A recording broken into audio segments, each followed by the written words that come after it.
કપરાડામાં ઘરની પાછળ ગાંજાનું વાવેતર, વલસાડ એસઓજીએ 32 વર્ષીય યુવકને ઝડપી પાડ્યો। વલસાડ જિલ્લા પોલીસ અધિક્ષકના માર્ગદર્શન હેઠળ નશીલા પદાર્થો વિરુદ્ધ ચલાવવામાં આવી રહેલી ઝુંબેશના ભાગરૂપે સ્પેશિયલ ઓપરેશન ગ્રુપ એસઓજીએ કપરાડા તાલુકાના ચાવસાડા ગામેથી ગેરકાયદેસર ગાંજાના વાવેતરનો પર્દાફાશ કર્યો છે।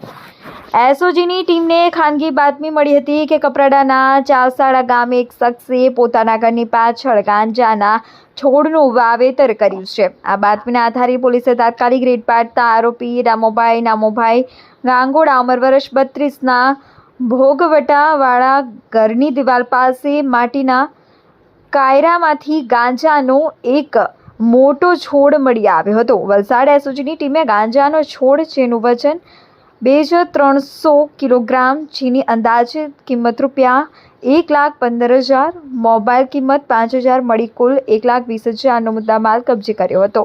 પકડાયેલા આરોપી વ્યવસાયે કડિયાકામ કરે છે। પોલીસે આરોપી વિરુદ્ધ એનડીપીએસ એક્ટ 1985ની કલમ 8B(c), 20A, 20B મુજબ કપરાડા પોલીસ સ્ટેશનમાં ગુનો નોંધી આગળની તપાસ હાથ ધરી છે। આ સફળ કામગીરી SOG police inspector DD Parmar, police inspector YP Hadiya અને તેમની ટીમ દ્વારા કરવામાં આવી હતી। વલસાડ જિલ્લા પોલીસ દ્વારા તમામ યુવાનો અને વિદ્યાર્થીઓને અપીલ કરવામાં આવી છે કે તેઓ નશીલા પદાર્થોના સેવન અને વેચાણથી દૂર રહે। પોલીસે જણાવ્યું હતું કે ડ્રગ્સ અને નશીલા પદાર્થોનું સેવન ફક્ત તમને જ નહીં, તમારા પરિવારને પણ બરબાદ કરે છે।